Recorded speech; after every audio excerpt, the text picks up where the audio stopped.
many of you have listened to the Head, Heart, and Boots podcast? I can't tell you that reaction, how much that means to us.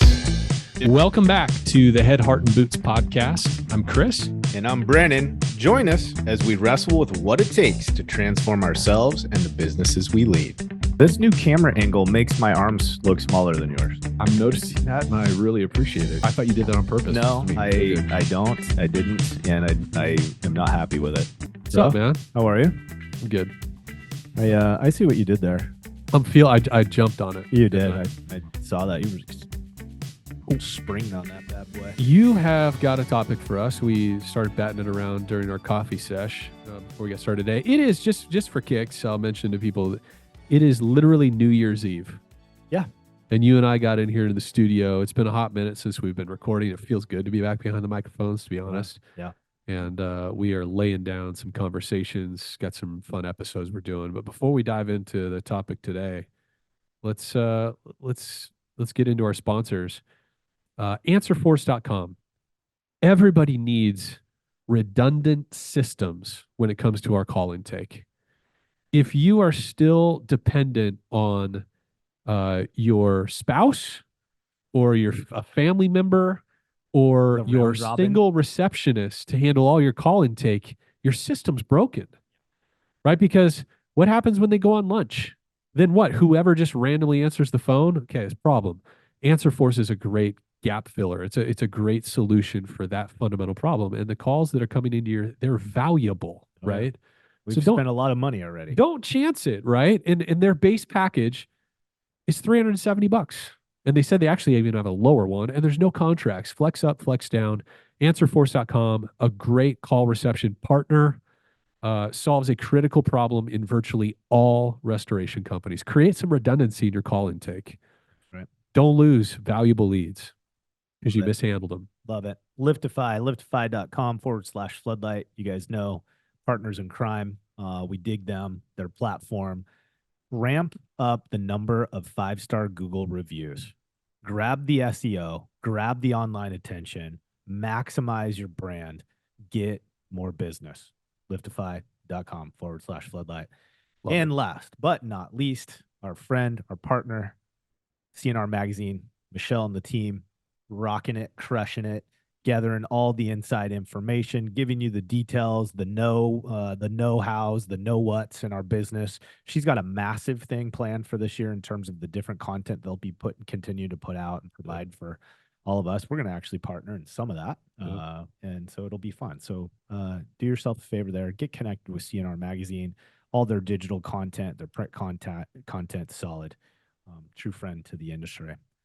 All right, dude. It's good. Where are you taking us? So, okay. So this topic's kind of funny.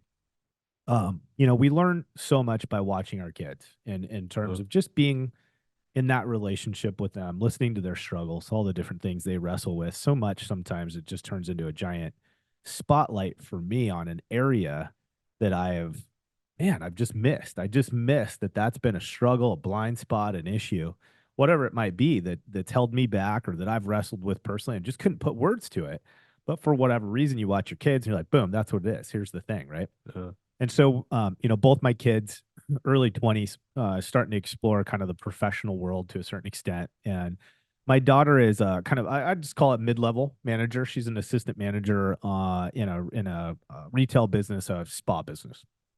And, my daughter's been around, not like Whirlpool spas, but no, like massages and facials and all that stuff. Day spa, actually, whatever, day spa industry. Yep. And it's interesting. I think that world is interesting because the pay scales are nuts. Like they just underpay everyone. It's weird, right? It's and the hours are wealthy, affluent clientele, and then everybody's paid $14 an hour. And everybody's completely underpaid. Anyways, I'm not going to shit on that space, although I kind of want to. But the point is my daughter is continuing to be in these positions where she comes up against the kinds of leadership that I think she is out of sorts for her. She either doesn't align with it, she's witnessed or experienced leadership that has looked different, she doesn't respect it, and it can be a challenge. Let's put it that way.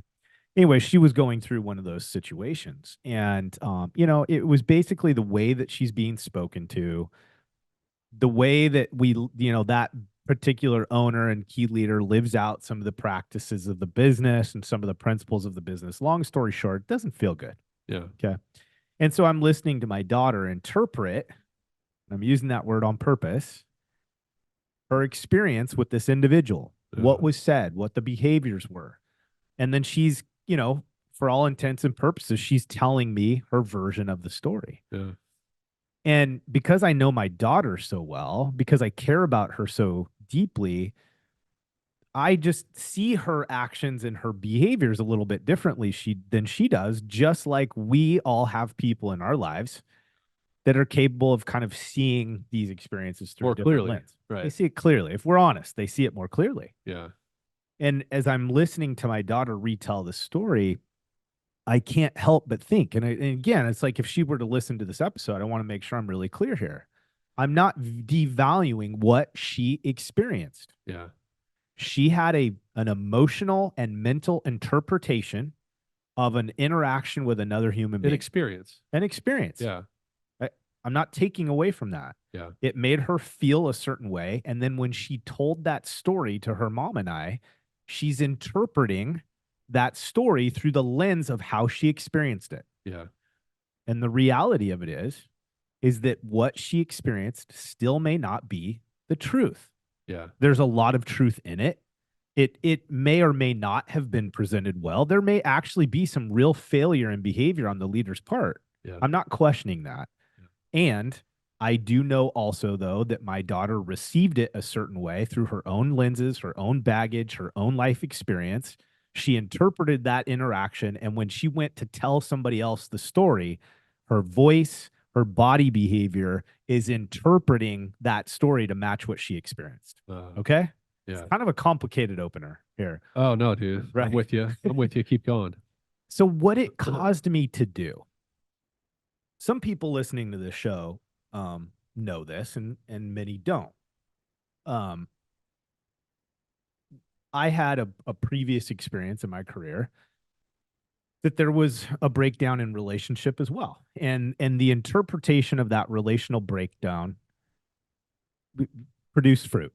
Okay, I'm not super excited about all the experience that I had. Okay. Yeah. However, when I'm sitting here and listening to my daughter tell this story, and Mm. I know from my experience, again, because I love her so much, because I know that she's got a lot to her personality, I just see things she doesn't, blah, blah, blah. I know that there is some interpreting that she's doing when she receives this message that is not necessarily married up to the facts. And all of a sudden I got blindsided with this emotional response of, oh, fuck. How much of that happened in my personal experience? That where a breakdown in a professional relationship caused an outcome that I still have pain from. I'm not excited about what happened. Yeah. To me, I still mourn what could have been. Yeah. Right. And though I'm realizing this as I'm monitoring the behavior of my kids, as I'm listening, because I want to coach them, because I want them to be awesome. I want them to experience life through facts and truth, not just emotional response. I realized, holy shit. I think I did some of this. Like I had a part to play in the breakdown in this relationship because I undoubtedly was receiving messages. And again, just like my daughter's situation, those messages may not have been sent the best way. Yeah. There may have been some very significant failure on the part of the other individual. And not maybe, there was. Yeah. Just like there was failure on my part. But man, I interpreted that information a certain way because of my own baggage, my own perceptions, my own connectedness to the relationship. I received that information and my system interpreted it. And then that interpretation began to have an effect on the way that I thought about that relationship, the way I thought about the business, the way that I felt about my place and my role. And it's just interesting now looking back and going, wow. How much of that interpretation then did I leverage, whether it be conscious or subconscious, into behaviors that ultimately help break that relationship down? Because, and the reason I say that specifically is part of my advice to my daughter was, hey, you on paper don't look like you even warrant this level of position. Although I believe in you, I know you're capable of it. On paper, you don't. Don't allow this to be a self-fulfilling prophecy where you have to hit reset and start all over again. Do your time in this position and earn your stripes so that that paper validates what we already know about you, Yeah. so that you can make a move into the kind of role or position or company that actually makes you happy. Yeah. So now I'm listening to my own advice and I'm going, oh my gosh, what did I do potentially in this situation? Yeah. Because of the way I interpreted. Again, there's blame on the other party's part, no Yeah. doubt about it. Yeah. Right. So this is, I mean, this thing was just sitting on me, man. And I'm going, and I don't mean this all heavy and dark. And it's just, wow. Like it Yeah. was an eye opener for me of just thinking about our people, thinking about the decisions that I make and going, wow, how many times do I begin to live out a story Yeah. because of a misinterpretation? Yeah. And again, I don't want people to hear me taking responsibility of the other participant, Yeah. because that's not what I'm saying. But I can't own them. I can't change them. I don't own their behavior. I can't change it, but I can mine. Right. Yeah. And I guess what I'm also hearing you say is there's a humility Mm, that I feel like you're talking about, where you're saying to yourself, boy, I see my daughter doing this. Like her ego causes her to filter that experience in a certain way. And likewise, there may have been some ways that your ego was protecting itself, yeah, was creating supportive stories that's right. that that justified Yeah. maybe how you felt about certain things, Yeah. right? Yep. And also, I think the other thing too, like this makes me think of my time, to be honest, in the insurance business. Mm, I used to own a state farm agency, and I ultimately decided to leave the business, and I left a very successful business. And when I look at it in hindsight, I was in my 20s. God, I was a totally different person back then, oh yeah. But Hopefully. I got really frustrated. I got really frustrated with some of the boundaries and controls Sure. of corporate. Yeah. Felt like I didn't really own the business. I was like an underling. I felt like I was an employee, and it was just like, but that was a story. Yeah. Like in hindsight, like at the time, that was my justification for getting out. Yeah. Is this ain't my own business. Mm, This is this is their business, and I have the privilege of having a state farm agency. And I'm like, screw that. I don't. This is not how I want to live my life. Yeah. And I remember. Well, it's only been really in the last several years, to be honest, that I've started to look at that. That was 12 years ago, 13 years ago. Yeah. Um, that I've started to rethink even my attitudes about what that was and what the real problem was. Yeah. And I think for me, I've just had to realize that I it was for me there was a lot of immaturity, Mm, an inability for me to um, look past the minutia of some of the requirements and some of the process and procedure that State Farm had that was annoying and frustrating and felt confining to me. yeah. There was an inability at the time for me to see the bigger picture. Yeah.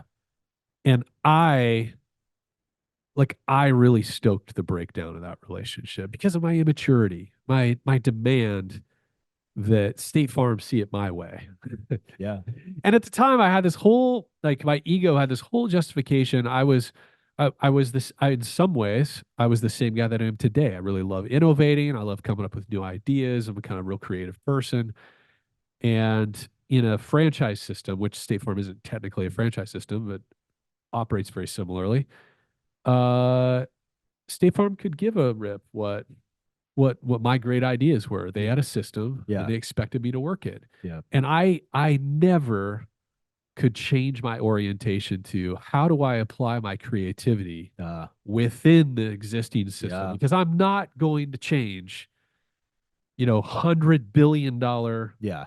in retained earnings State Farm. Yeah. Like it is not ever going to happen. And the immaturity of me back in the day, and just how much I fed that. Yeah.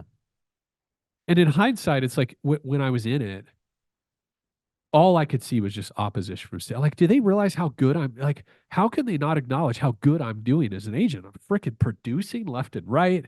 And I'm producing using some of these creative approaches, community marketing, and all this kind of stuff that a lot of it was be drawn outside the lines, and all these justifications for why I should be able to just do all these creative ideas. And every single time, State Farm was slapping my hand, being like, "Hey, stay in your lane, bro." And I just couldn't see anything but State Farm trying to control me. Yeah. State Farm trying to control my business.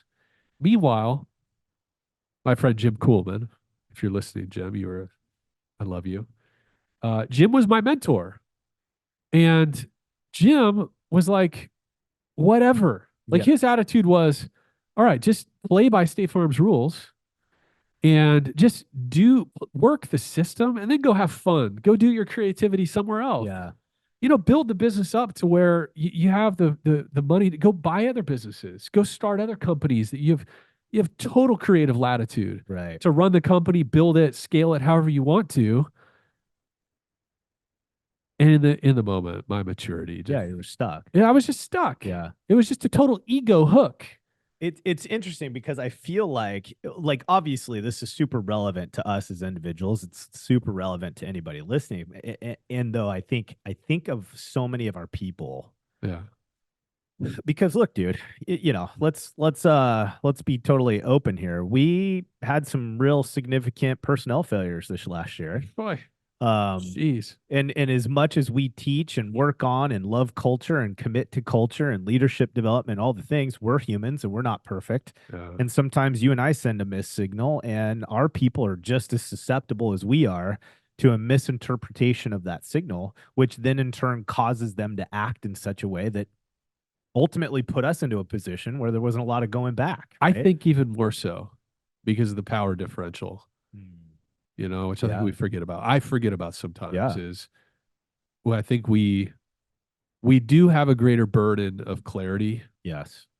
Yeah. than our people do. Oh, I agree. I mean, I that's agree. just part of the burden of command and leadership and whatever. And I'm with you, dude. Yeah. Or personal accountability. Like I think to myself in my past situations, like I'm not removing the blame or the part they played. Yeah. But I also can't do anything about that. So it doesn't really yeah. What am I going to invest a ton of energy and emotional content to when I can't, it doesn't affect change in me or anything. Anyways, I think our people like us, and I'm not saying our people as segregated from us. I just mean us as individuals, whether you're the owner or for the vast majority, you're one of the individuals in the organization. We can so quickly interpret what is said to us, how it's said, how it's communicated. And again, we have to remember that is tainted by and colored by our previous experience, our parental relationships, the whole file folder piece. And then what is our response? What is happening when we respond to that slight or the way that we interpreted that conversation? Again, it might have been delivered super shitty. Yeah. But what are you doing with it? Does it become this thing where now it's fueling your separation from the commitment to the company? Is it fueling a separation or discontent with your relationship to the organization and its bigger mission and how you work and serve inside it? That's where we get stuck. And I think ultimately it allows us to completely spin out and then become a self-fulfilling prophecy. Yeah. Like if I look at my situation, I believe there were moments where I began to behave in such a way that only sped up the problem. Yeah. Like it didn't do anything to help create clarity or slow the bus down long enough to go, fuck, man, like maybe you and I need to get off this bus. It's not going the direction we want it to. You know what I mean? But yeah, my commitment to my story. Yeah. My commitment to my perspective. Yes. Of what I believe is going on here. Yeah. It was me against State Farm. Yeah. It was like, it's so funny because I still am like acquaintances or friends with, Monica, who was my field leader at the time. And man, she went to bat for me.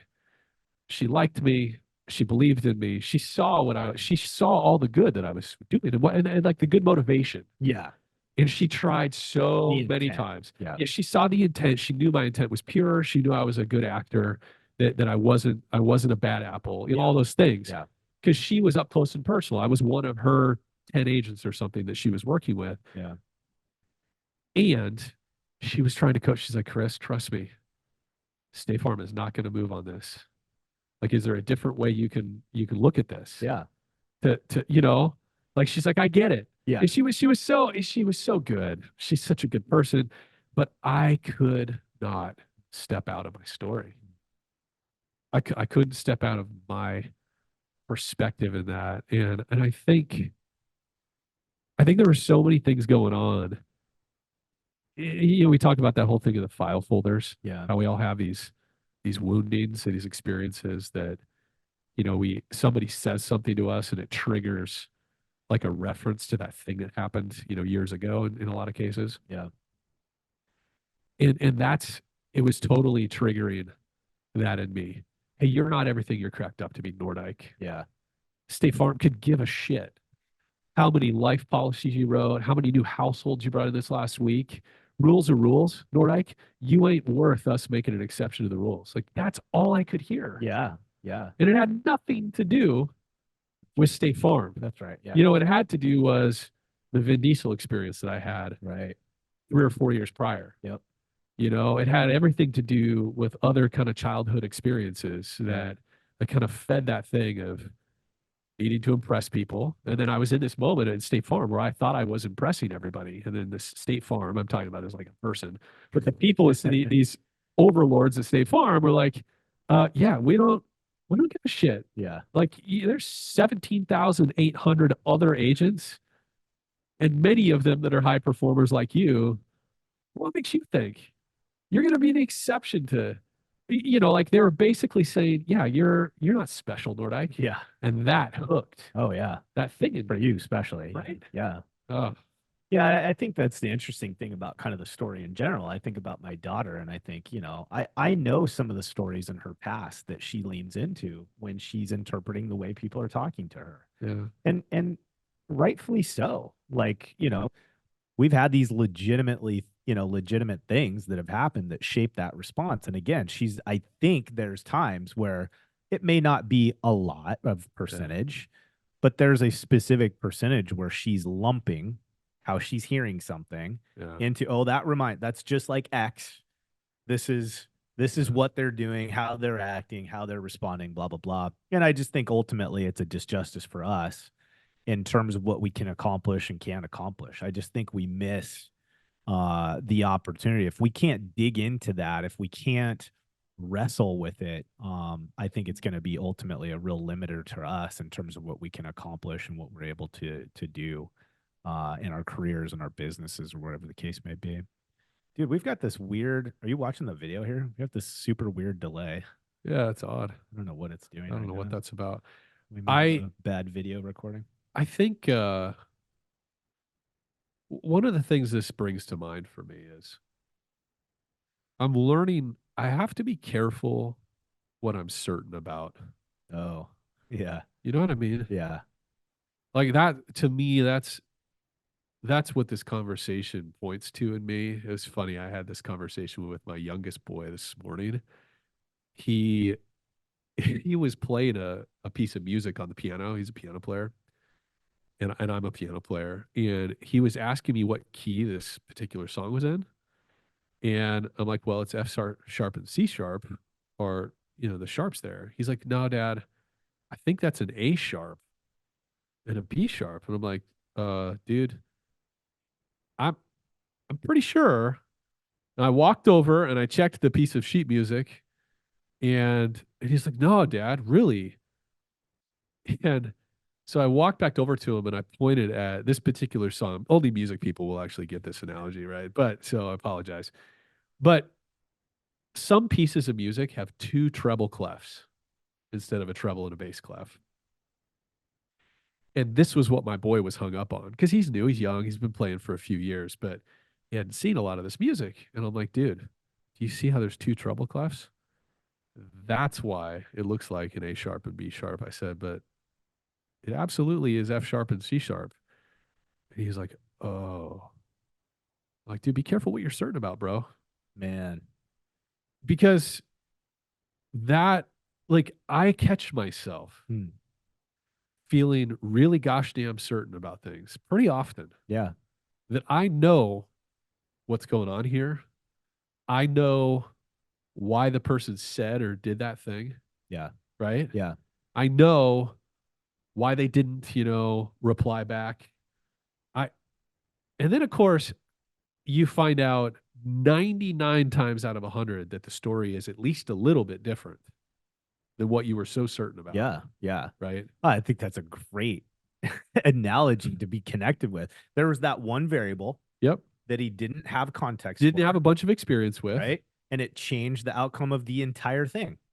entirely. How often are we in those situations Yeah. where there's a minute detail or variable we don't have context That's for, playing into this situation that we're we finding. don't understand it, we're not aware of, never been exposed to it, changes everything Yep. about the relationship, the outcome, the strategy. Yeah. And I think what's interesting when we talk about some of this kind of stuff is you can slide into, well, what we're not supposed to be confident or feel a foundational truth to anything. No, no, our life experiences are valid and Yeah. they do shape things, and gut instinct and these things, like serious entrepreneurs and leaders that we have that listen to our show, like, no, your street cred comes from your experience. It's valid, but just remember, we always have something we could be learning. We always have something, a different tact, a different variable. We could understand the context of every situation a little bit better, Yeah. and it may change the tools, the strategies we do more powerful.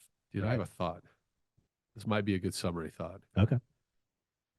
I think we've fallen into, most of us, including myself, we fall into the trap where we allow our experience to guide our decisions rather than using our experience to ask better questions. Oh, man.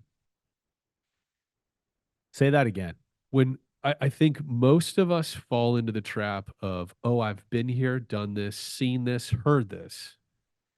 Therefore, I know what to do. I know how to react. Rather than considering, based on what I have seen, what I have heard, what I have known, what questions can I ask to get deeper clarity about this situation? That is powerful, dude. Right? Guys, I'm not trying to be cheesy. If you're listening to this, okay, I'm gonna say it slightly different way, Yeah. but this is what I heard you say. Instead of leveraging our previous experiences, our street cred, our earned stripes to be certain we know it, use that same experience, that superpower, that valid Yeah. time and grade, and leverage that to ask better questions. Yeah. That is fucking awesome. Man, That is we a stumble into these things sometimes, That's don't a we? really cool way to put that. And the reason I like it so much, man, is because I think when we start to force ourselves to ask harder questions about what we're interpreting, what we're experiencing, what we're seeing, I think what happens is it creates this element of uncertainty, this element of mistrust, this element of, well, I'm not validating my previous experience. And that makes it very difficult for somebody to walk into that position, because I don't want to do that. I don't want to throw away everything I've lived up till now. Yeah. But I think what you just helped us do is just reshape that energy. Let's still use it, but let's use it in a way that actually enhances us, that makes us more powerful, more capable, more successful. We're not ignoring it. We're not devaluing it. We're leveraging it differently. Yeah. Man, I don't know about anybody listening, but for me, that was helpful. Well, it gives me something. I'm thinking about it and I'm like, God, how often I do this so much with my kids, bro. Oh, it's just such a part of me. I feel as though, oh, I know this. I've seen this. I've done this. I've read this. I've heard this. I know what the answer is. It almost always leads me sideways in some fashion. Yeah. Not because my instincts were wrong, but they were incomplete. Yeah. Yeah. There's a high risk of arrogance. And we don't even see it usually until after something breaks down, right? Yeah. Man, I So- dig that. I dig it. Okay, one more time, dude. Say it one more time so we can get out of here. I think rather than using our experience and our time in grade and our background and our success to inform our decision making, meaning, oh, I know what to do. I've seen this, heard this, done this 1,000 times. Instead, leveraging that experience and background and success and failure, of course, to form better questions, to gain deeper clarity about the new situations that we encounter, because they're always different. I love that, dude. I love it. With every iteration, we become stronger Yeah. when we ask better questions. Oh, 100%. Fucking dig it. Okay, guys. We'll see you later. Okay.